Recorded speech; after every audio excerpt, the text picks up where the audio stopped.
La jeunesse a des questions, l'Église a deux réponses. Mesdames et messieurs, bienvenue dans notre podcast Parole aux jeunes sur Jeune Cato. Aujourd'hui, j'ai un invité tellement spécial avec qui nous allons échanger sur un sujet que je vais vous l'annoncer bientôt, mais je vous invite à découvrir mon invité avec moi.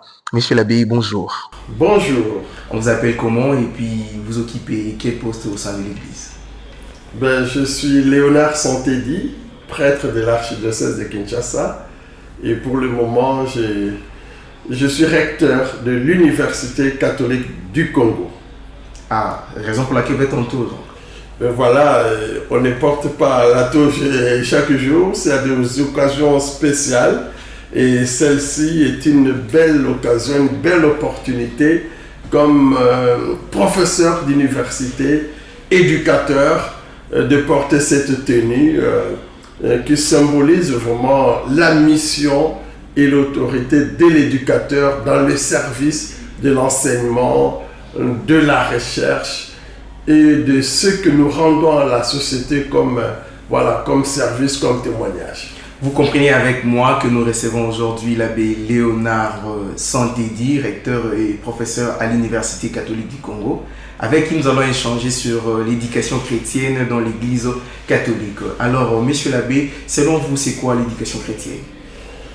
Alors, l'éducation chrétienne, c'est vraiment, je dirais, la formation intégrale de la personne humaine. Okay. La formation intégrale de la personne humaine en vue de la réalisation de sa fin dernière, c'est-à-dire de la réalisation de l'accomplissement de ce pourquoi elle est créée, mais aussi en vue du bien commun de la société. Et donc, dans l'éducation, il y a ces deux aspects, la formation de la personne pour que cette personne se réalise, mais aussi la réalisation de la société, de la communauté, du bien commun, de tous ces patrimoines qui servent aux membres d'une communauté alors d'atteindre leur but, leur objectif de développement intégral. Donc voilà, il y a la part de la personne, mais il y a aussi la part de la société. Et l'éducation est là. Ah, ok, donc en un mot, les jeunes, qu'est-ce qu'ils peuvent en fait retenir de l'éducation chrétienne en un mot? Alors, en un mot, l'éducation, c'est la formation intégrale. On pourrait dire la formation de tout l'homme. Parce que l'homme, il est corps, il est aussi esprit. Et donc, la formation, l'éducation physique, l'éducation morale, l'éducation de la conscience et l'éducation spirituelle. Voilà. Et en un mot, je dirais aussi la formation de l'humain, Bomoto, l'humanité. Voilà. Alors, en quelque sorte, c'est quoi vraiment l'importance de l'éducation chrétienne dans la vie de la jeunesse catholique? Eh bien, je dirais que l'éducation est ce par quoi l'homme devient un être à part entière de la société dans laquelle il est appelé à apporter sa contribution. C'est l'éducation qui fait, je dirais, qu'on devienne même plus homme, réellement humain. Comme on dit, une société sans éducation de qualité, c'est une société sans avenir. Okay. Et donc les jeunes doivent retenir que l'éducation est vraiment cette contribution majeure pour qu'ils deviennent, comme nous le disons chez les Kizito Anuarité, des hommes et des femmes utiles à la société. Mais aussi, comme chrétiens, des hommes et des femmes qui réalisent leur finalité créée à l'image et à la ressemblance de Dieu. Ah, devenir les hommes et les femmes utiles à la société. Alors, monsieur l'abbé, quels sont les objectifs principaux de l'éducation chrétienne vis-à-vis de la jeunesse de l'Église catholique? Alors, je dirais que l'éducation, nous revenons toujours à cette formation intégrale de la personne. Et donc, nous avons là des visées. Il y a la visée de la formation physique, Ok. Voilà, nous tenons parce que le corps doit être formé. Et nous avons la visée de la formation morale, la conscience, parce que l'éducation catholique, ce n'est pas simplement l'éducation académique, scolaire, mais c'est vraiment, comme on dit, science sans conscience n'est que ruine des l'âme. Donc, former à des valeurs morales, le sens de la parole donnée, le sens d'abord de la justice, le sens de la vérité. Donc voilà, la visée morale, la formation de la conscience. Mais pour nous, il y a aussi la visée spirituelle, la formation des valeurs spirituelles et même pour nous des valeurs théologales. Par exemple, l'amour, par exemple, la foi, l'espérance, l'ouverture à cette espérance en sachant que l'avenir n'est pas voué simplement à la perdition, l'avenir a un visage agréable.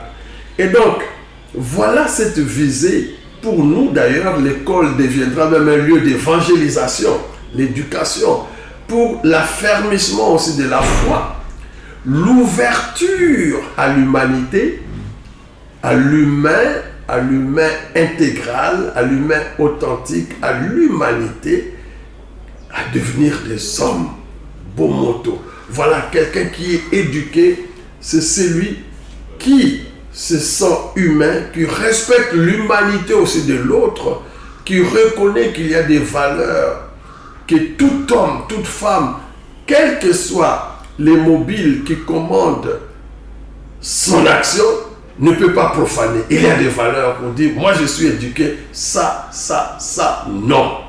Ça, oui. Ok.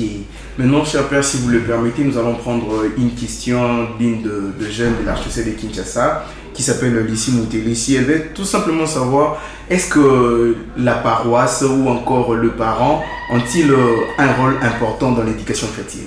Ah oui, je commencerai par les parents. Ils ont un rôle incontournable, un rôle primordial d'abord dans l'éducation. Parce que la famille, c'est le sanctuaire de la vie.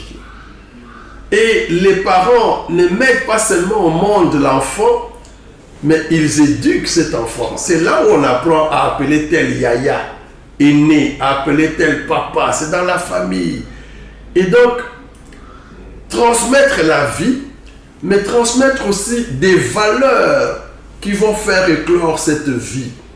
Et là, les parents, c'est incontournable. Ils ne peuvent pas démissionner de cette mission qu'ils ont reçue du Créateur. Et donc, moi, je dirais, avant même l'école, il y a la famille comme premier milieu éducatif et le parent transmettre des valeurs morales. Par exemple, apprendre à dire merci, apprendre à dire s'il vous plaît, apprendre à dire pardon, apprendre à dire ah, excusez-moi, mais apprendre aussi à reconnaître la dignité de l'autre, le respect de la parole donnée, le respect de la dignité. Et c'est quand les parents démissionnent de cela que la tâche devient difficile à l'école. Vous voyez, vous rencontrez des jeunes gens, ils ne savent même pas vous dire bonjour. Or ça s'apprend à la famille.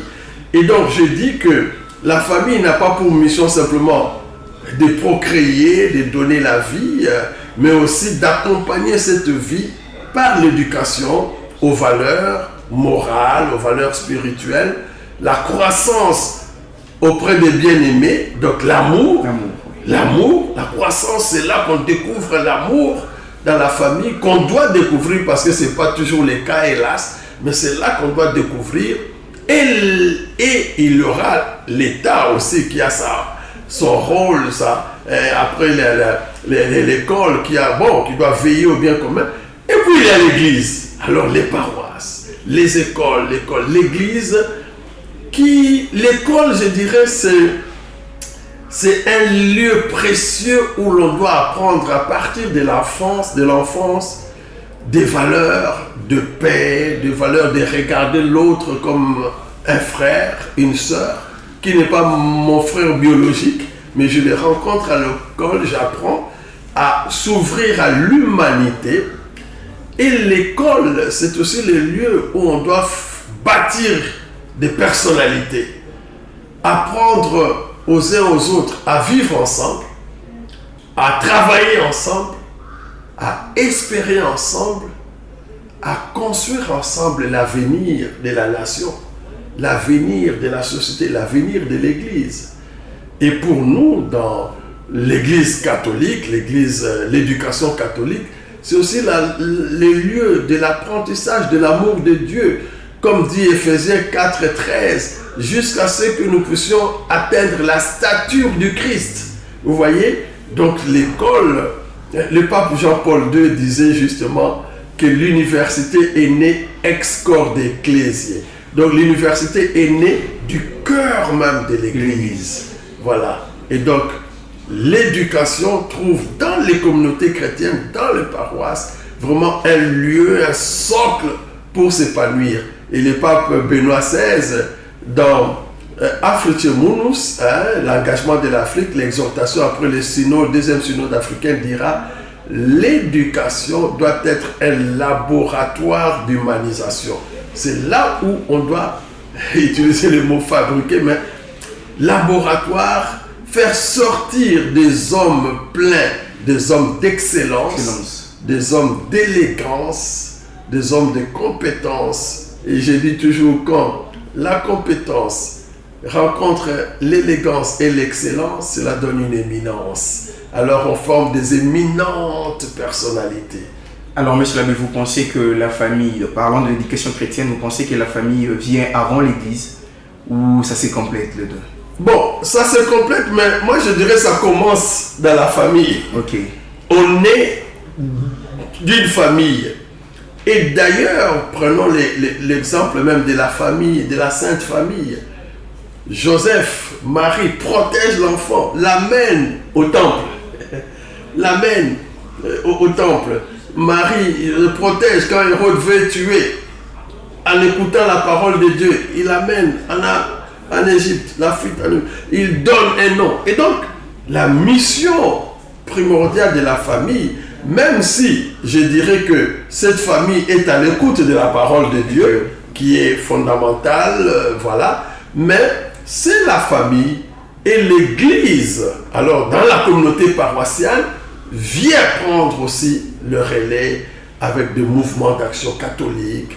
J'ai parlé tout à l'heure des Kizito Anuarité, les Bilingues à Winda, tous les mouvements pour alors affermir cette éducation qu'on reçoit dans la famille, que l'État organise aussi dans la société, et aussi que les écoles accordent dans l'éducation scolaire, préscolaire, scolaire et universitaire. Et l'Église accompagne cela tout au long de la vie, à travers des mouvements d'abord de jeunesse, d'enfance, de jeunesse, et des mouvements adultes comme famille chrétienne, comme nous, la fraternité des amis de la Sainte Famille, les Kizito Anuarité, et tout cela tout au long de la vie. Donc, ces mouvements de jeunes dans deux paroisses contribuent aussi à l'éducation chrétienne des enfants. Absolument, absolument. Je dirais même que ces mouvements ont une grande mission. Les mouvements d'action catholique consolident des aspects parfois que l'école parfois ne donne pas. Vous voyez dans ces mouvements-là, par exemple, je prends l'exemple de Kizito Anuarité, l'idéal du martyr: aime et fait plaisir, prenons courage. Et donc, il y a là une complémentarité, j'allais dire une symphonie, un chant d'ensemble où dans les communautés, dans le mouvement d'action catholique, on développe tel aspect. Chez les Kizito Anuarité, on va dire, troisième voyage, soyons des hommes et des femmes utiles à la société.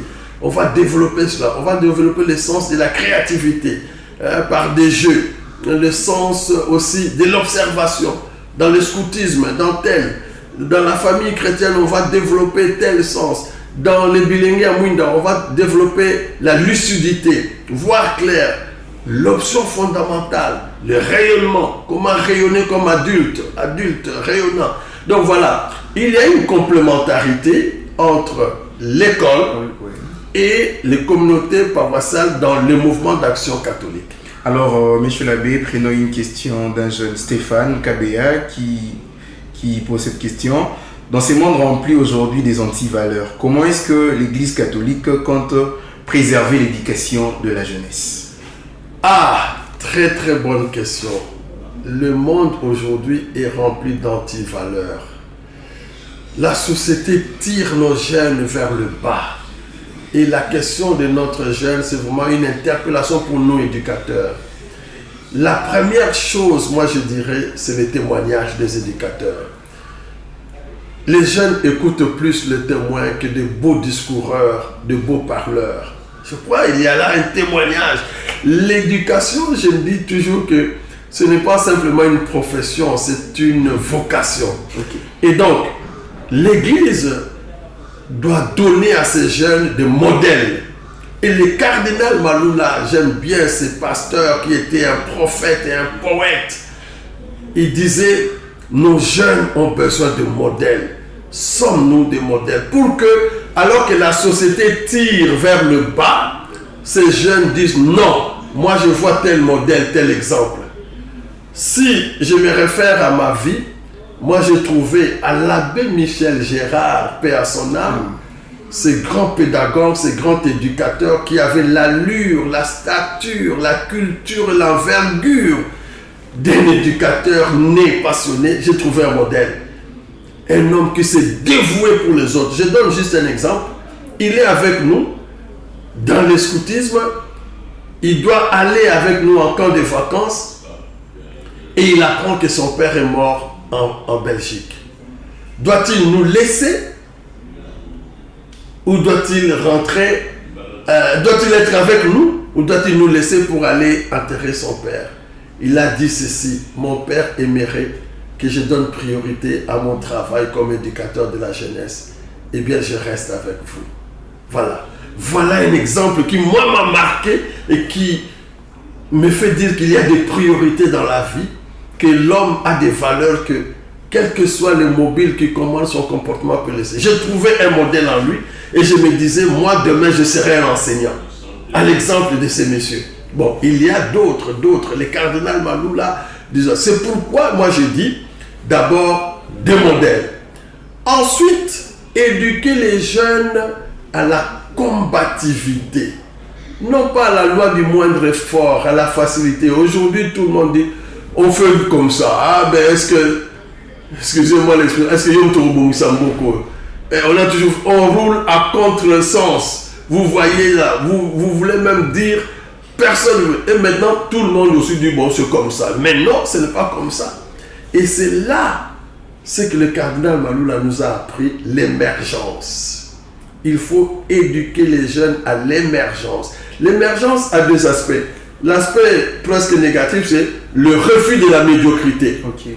Moi, jeune, catholique, chrétien, je refuse la médiocrité. Je dis non à la trivialité, non à la bassesse, non. Et le côté positif, oui au meilleur, ad maior anatum sum. Je suis né pour les meilleurs. Oui aux valeurs, non à la médiocrité, oui à l'excellence, aux valeurs, à ce qui élève l'homme, à ce qui construit la société, à ce qui donne la noblesse à l'humain, à l'humanité. Vous voyez qu'il y a des gens, parfois, il est diplômé, licencié, même docteur, et puis il fait des choses et les gens disent, est-ce qu'il a est-ce qu'il a... Donc ça ne reflète pas sa personne. Ça ne reflète pas, il a un diplôme, mais c'est une tête pleine. Mais des manières, on dit non. Or, noblesse exige, oblige, noblesse oblige. Donc, la noblesse de l'académique doit aller de pair avec la noblesse de l'éthique. Science sans conscience est ruine de l'âme. L'éducation doit aller de pair avec l'éthique, des valeurs. Donc, voilà, des modèles, la combativité, l'émergence. L'émergence appelle aussi l'excellence. Monsieur l'abbé, puisque cette jeunesse doit avoir de modèles, il y a un jeune aussi, Pustile Bata, qui voulait savoir, dans nos différentes paroisses, il y a nos parents qui travaillent dans les différentes commissions. Mais ces parents-là ne donnent jamais la chance aux jeunes de travailler comme de président, comme dans de différentes commissions. Ils veulent savoir c'est quoi le motif, puisque ce sont ceux parents-là qui sont le modèle de jeunes dans les différentes paroisses. Mais pourquoi seulement le papa ou les mamans qui sont là en tête des commissions ne veulent pas céder de place auprès de jeunes? Bon, je ne dirais pas ne veulent jamais. Hein? Bon, il y a là, effectivement, comme on dit parfois, l'équimoutisme, une certaine culture qui donne plus à l'aîné et tout ça. Mais il faut renverser, il faut revoir des choses, il faut donner aussi aux jeunes la possibilité d'exercer des responsabilités. Bon, nous le voyons ici, nous sommes à l'université, il y a des commissions tenues par des jeunes. Nous avons par exemple le CASEL, le Conseil pour l'animation spirituelle des étudiants laïcs, c'est des jeunes. Nous avons le club des entrepreneurs, c'est des jeunes. Nous avons, bon voilà. Et donc, dans les communautés paroissiales aussi, il y a des commissions des jeunes. Hein, oui, il y a des commissions des jeunes. Mais les jeunes aussi doivent apprendre à travailler avec des aînés. Parce que c'est là qu'on apprend. C'est l'école de la vie. C'est là qu'on apprend à travailler avec des aînés. Et demain, à prendre la place parce que personne ne reste indéfiniment jeune. Jeune, ok. Bon, on devient demain aîné, adulte. Il faudrait travailler, apprendre à travailler en complémentarité, en synodalité. Nous avons eu les synodes, en symphonie, en synergie, c'est-à-dire un travail porté ensemble. Le jeune apporte ce qu'il a de sa jeunesse, l'aîné, l'adulte apporte ce qu'il a de son expérience, et ensemble nous construisons la famille qui est l'Église, nous construisons les pays, nous construisons la nation. Donc c'est à plusieurs endroits, même dans la politique, il y a des jeunes qui disent, bon, il y a des aînés qui sont là, qui ne veulent pas laisser. Le tout, c'est dans les dialogues, c'est dans l'échange. Et l'éducation, justement, a un rôle à jouer dans le respect de la responsabilité de l'autre. Former des hommes responsables, des femmes responsables, c'est-à-dire qui savent répondre d'eux. Voilà. On m'a confié une tâche, je dois répondre d'eux. En vue de quoi? Mais en vue de la réalisation de notre destin commun, en vue de la réalisation de notre société, en vue de la construction de notre société, de notre Église. Nous sommes là dans la paroisse pour construire l'Église, construire la famille des enfants de Dieu. Nous appelons ça même l'Église famille. Dans la famille, il n'y a pas que le père, il y a les enfants. Il n'y a pas que les enfants, il y a des aînés. Et c'est ensemble que nous allons construire l'Église. Alors, monsieur l'abbé, comment est-ce que l'Église s'organise pour mieux faire face à l'éducation chrétienne? Est-ce que l'Église se limite à la création de groupes de jeunes? Est-ce que l'Église a peut-être de formation? Est-ce que l'Église a peut-être des écoles pour mieux s'occuper de l'éducation des jeunes? Alors, le Saint-Père, le pape Benoît XVI, dans Africhemou, nous dit ça doit être une priorité pour nos églises, l'éducation. Et d'abord, c'est un droit de tout enfant d'aller à l'école. Et donc, il appelle les congrégations religieuses, il appelle les paroisses, les diocèses à répondre avec générosité à l'appel de constituer des lieux pour l'éducation. Donc des écoles, créer des écoles. Et d'ailleurs, vous avez vu ici, chaque fois que vous aviez une paroisse, il y avait une école à côté. Et vous avez depuis l'époque coloniale, l'école primaire Notre-Dame, vous avez là, vous avez Saint-Paul, vous avez Saint-Pierre, vous avez Saint-François. Donc, d'abord, c'est cela. L'Église ne peut pas négliger l'éducation de la jeunesse. Et donc, il y a un devoir des écoles, de la création des écoles. Ça, c'est de un. Mais de deux, comme on dit un peu en latin, non multa sed multum, non pas la quantité d'écoles, mais la qualité. Et donc là, il faudrait que nos églises, nos paroisses veillent à la qualité de la formation donnée dans nos écoles. Et c'est pourquoi le curé a un droit de regard sur, par exemple, l'école paroissial. Et la communauté, le conseil paroissial a aussi un droit de regard pour dire, mais qu'est-ce qu'on enseigne? Est-ce qu'il y a la religion? Est-ce qu'il y a le civisme? Est-ce que... Voilà. Et donc, le regard de la paroisse vis-à-vis de l'école, et bon, l'université, par exemple, nous, université catholique, c'est créé par la SYNCO, donc par la conférence des évêques épiscopales nationales du Congo, qui a un regard, qui donne même aussi des principes pour cette université. Comment ça doit fonctionner?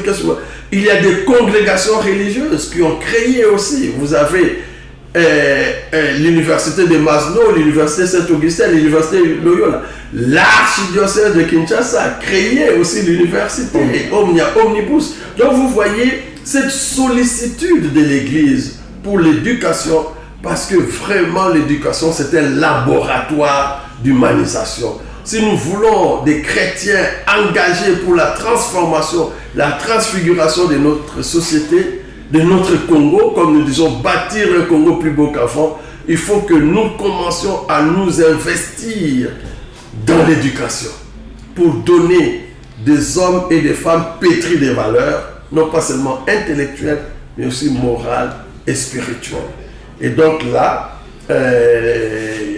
l'école, la qualité, l'investissement, mais aussi, je dirais, tout ce que nous pouvons apporter pour ouvrir. Le pape François a dit l'éducation est un acte d'espérance. À partir de cet acte-là, on regarde l'avenir. Alors, quel avenir nous voulons pour notre Église et quel avenir nous voulons pour notre Congo? Nous ne voulons certainement pas un Congo économiquement grabataire ou socialement poissard-courrier ou politiquement aux abois. Nous voulons un Congo reluisant de paix, de développement, scintillant de justice, de solidarité, reluisant d'amour. Alors pour cela, il faut investir dans l'éducation. C'est un chantier mobilisateur pour l'avenir. Et je dis simplement ces mots. Nelson Mandela, prix Nobel de la paix, disait: l'éducation, c'est l'arme la plus puissante pour transformer une société. Vous dites que l'éducation coûte cher, essayez l'ignorance. Si vous avez beaucoup d'ignorants, ils vont détruire en un rien de temps ce que des ingénieurs ont conçu parfois en 5 ans, en 10 ans. Donc il faut former l'éducation. Il faut investir dans l'éducation, mais aussi l'Église doit veiller sur l'éducation de qualité. Par là, nous allons prendre une petite question de Daniel Bokila qui veut le savoir, puisque c'est l'Église catholique qui a peut-être des écoles de qualité, mais aujourd'hui, c'est difficile de mettre un enfant dans des écoles catholiques sous prétexte que le frais, le tout sont coûteux. Comment est-ce que l'Église peut remédier à cette situation? Oui, alors, donc nous avons là un grand défi.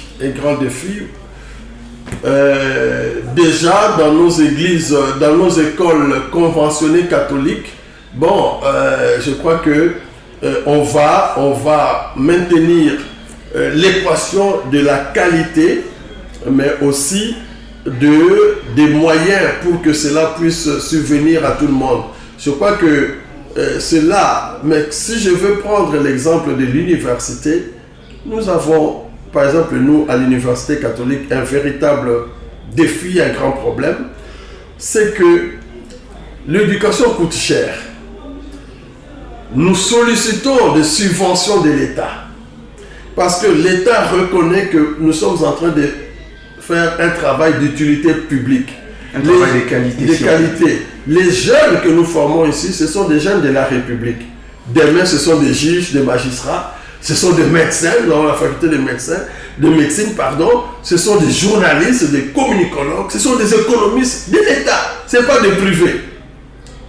Mais nous supplions et nous prions l'État de nous donner des subventions. Cela va baisser le coût de frais de scolarité ou de Minerval. Pourquoi aujourd'hui chez nous le Minerval est élevé? Parce que c'est dans cet argent que nous devons payer nos professeurs et maintenir une éducation de qualité. Si nous ne payons pas nos professeurs, comment seront-ils motivés pour se dépenser pour la recherche, pour les publications? Vous voyez l'équation? Donc, pour le moment, nous ne recevons pas les subventions de l'État, mais nous savons que nous sommes dans les pourparlers, nous sommes dans les démarches, et ça va, nous espérons, nous sommes optimistes. Et là, vous verrez que les frais de scolarité aussi vont baisser. Tant qu'on n'a pas cela, pour maintenir la qualité, on va élever un peu. Voilà, c'est dommage, mais bon, c'est un peu la réalité de cela. Mais quand on a les moyens, on travaille aussi à ce que, bon voilà, nous essayons de trouver parfois par-ci par-là quelques bourses pour aider. Nous essayons d'organiser parfois des jobs des étudiants qui travaillent à niveau pour apporter une aide. Nous essayons de trouver, mais la plus grande serait les subventions de l'État ou la prise en charge du personnel, de la charge élevée du personnel par l'État. Alors, Monsieur l'abbé, aujourd'hui, le monde fait face, comme si on pourrait dire, à la modernité, avec l'avènement des réseaux sociaux et autres, qui peut-être met à défaut l'éducation de l'Église ou de famille. Alors, comment est-ce que l'Église peut y trouver de solutions quant à ces préoccupations, puisqu'on voit les réseaux sociaux déjà qui détruisent un peu la jeunesse avec le bavure et tout? Bon, alors, j'aime toujours Saint Paul qui dit ne rejetez rien. On ne peut pas en bloc rejeter les réseaux sociaux, l'intelligence artificielle et tout ça. Non. Mais discerner. Voilà. Donc on ne rejette pas tout, on discerne. Et Saint Paul ajoute la troisième chose, c'est retenez ce qui est bon. Voilà. Donc dans les réseaux sociaux, il y a aussi du bien. Il y a bien sûr ce qui nuit, ce qui vraiment cause du tort à la croissance parfois des jeunes. Mais il y a aussi des choses très très bonnes où on peut utiliser les réseaux comme lieu de recherche, le moteur de recherche. Aujourd'hui, j'ai donné cours à l'université de Masno et puis un jeune me dit je voudrais travailler sur l'intelligence artificielle. Nous sommes entrés, Google, nous avons mis et ça nous a donné une gamme prodigieusement variée de thèmes sur théologie et intelligence artificielle. Et même les publications du Vatican, du Saint-Siège, du Pape sur l'intelligence artificielle, les messages. Donc vous voyez, donc les réseaux sociaux, il faut une éducation. Multimédia, éducation, éducation de communication, pour voir comment utiliser cela au service du bien, au service de la construction de la société, au service de l'évangélisation. Voilà. Et donc là, il y a tout un chemin à faire. Et j'invite donc aussi le mouvement d'action catholique, puisque nous en avions parlé, d'aborder ce genre de thèmes, par exemple dans l'inquisitorialité, entre les jeunes et les réseaux sociaux. Par exemple, dans les familles chrétiennes, les familles et les réseaux sociaux.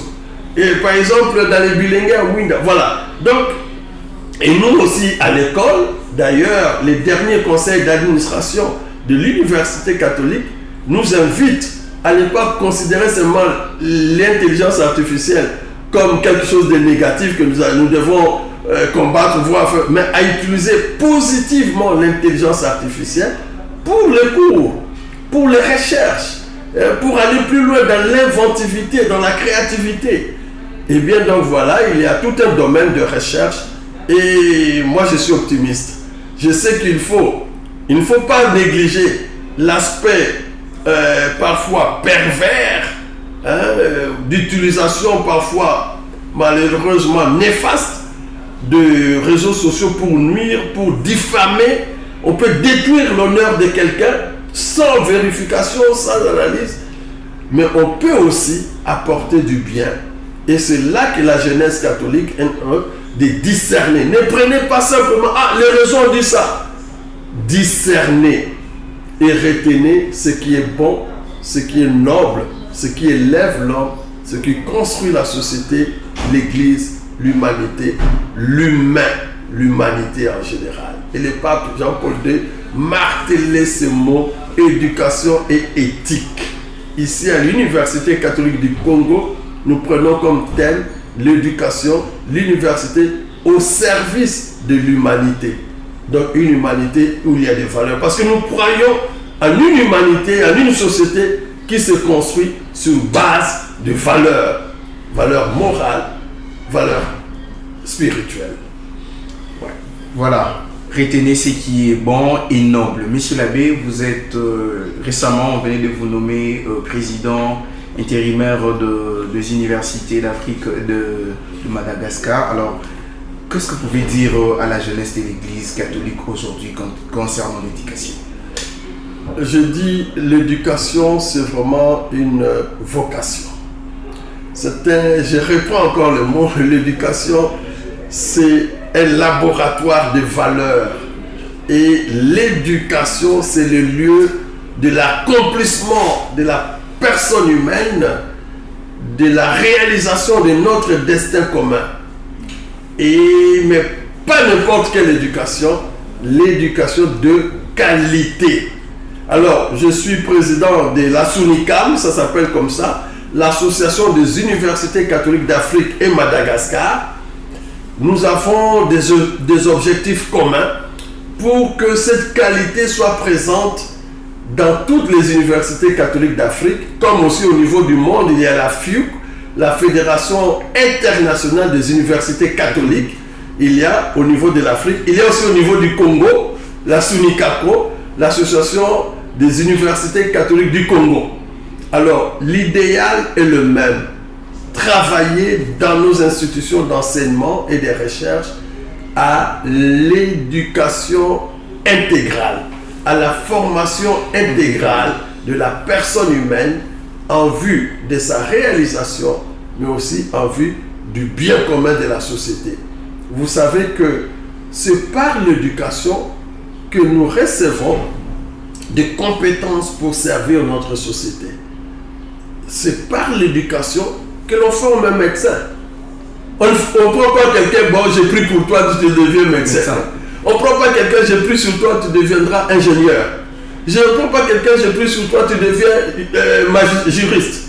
On le forme depuis l'école primaire, en lui apprenant des choses, aux humanités et à l'université. Et le voilà. Donc il faut investir dans l'éducation, ici dans nos pays. Nous prenons peut-être le travers en pensant simplement nous avons les diamants, nous avons les coltans, nous avons le... Non, l'éducation. Les nations qui ont accompli de grands développements, de grandes prouesses, notamment la Chine dernièrement, c'est par l'éducation, c'est par leurs universités qui sont compétitives même maintenant par rapport à Harvard. On vient de parler de la Turquie et au niveau même de notre conseil, nous avons vu comment la Turquie a formé des ingénieurs. Comment on a formé. Bon, donc voilà, il faut former. Il faut former des gens. Et il faut investir dans cette formation. On récoltera le fruit demain. On récoltera, si on veut le développement du Congo, il ne faut pas négliger nos écoles. Il ne faut pas que nos écoles soient... parfois, on a des enseignants, on dit, bon, il est là, passe-temps, en attendant qu'il trouve un travail quelque part à Vodacom ou quelque part. Non, il faut que nous ayons, comme nous, on a eu dans notre enfance, des enseignants dont on disait notre beau métier. Il est enseignant, il est respecté. Et c'est un homme respectable qui a des valeurs. Nous avons des juristes formés qui ont des valeurs. Non pas des magistrats ou des juristes qu'on dirait achetables parce que tel a donné l'argent, malléables, manipulables. Non, des juristes vraiment formés qui disent les droits. Des médecins formés. Non pas on a peur, mais est-ce qu'on pourrait trouver, non, formés, qui ont des compétences, mais aussi qui ont la conscience, qui savent se dépenser pour leurs malades parce qu'ils servent la vie. Des économistes qui travaillent pour le développement de notre société, des communicologues, des philosophes, des théologiens. Bon voilà, donc je rêve d'une éducation de qualité qui donne des compétences aux jeunes, qui forme à l'élégance, qui forme à l'excellence à l'émergence et qui forment à l'éminence. Et là, je rêve alors de ce Congo scintillant de paix, reluisant, de justice, pétillant de solidarité et pour tout dire, resplendissant de bonheur partagé. C'est ça mon vœu le plus cher, c'est cela ma prière et c'est cela mon investissement. Voilà, l'éducation de l'élégance et de l'éminence, tels sont le mot de l'abbé, professeur recteur Léonard Santeli de l'Université catholique du Congo. Comprenez que nous sommes arrivés à la fin de notre podcast. Nous disons merci à l'abbé de nous avoir reçus en ce jour. Malgré ses multiples occupations, quand même, l'abbé a trouvé du temps. Monsieur l'abbé, merci beaucoup. C'est moi qui vous remercie. Et vraiment, plein succès à cette émission pour notre jeunesse de qualité, d'avenir, une jeunesse d'excellence. Que Dieu ajoute des années à votre émission ou qu'il ajoute à votre émission des années pour le plus grand bien de notre Église, de notre société et pour la plus grande gloire de notre Dieu. Merci beaucoup. Nous disons aussi merci à notre Père l'archevêque, le cardinal Fridolin Ambongo. Merci à ses auxiliaires, Monseigneur Carlos Ndaka, les deux Messeigneurs Édouard. Nous disons aussi merci à notre aumônier diocésain de jeunes, l'abbé Gatien Moulumba. Nous profitons pour dire heureuse fête à tous les scouts, mais aussi nous tous jeunes ou encore jeunes filles de l'archidiocèse de Kinshasa. Nous sommes invités à la salle de l'église cathédrale du Congo le 8 mars. En tout cas, si tu es jeune fille de l'archidiocèse de Kinshasa, ne manque pas à cet rendez-vous. Nous disons un heureux anniversaire à Papa As Christian, du doyenné Saint-Noé, à Ndeko Ben Moumit Gloria, mais aussi aux deux jumelles Trifine de Saint-Kibuka. Merci à vous, fidèles auditeurs de podcast Jeunes Catholiques. Retrouvons-nous très prochainement. D'ici là, portez-vous bien.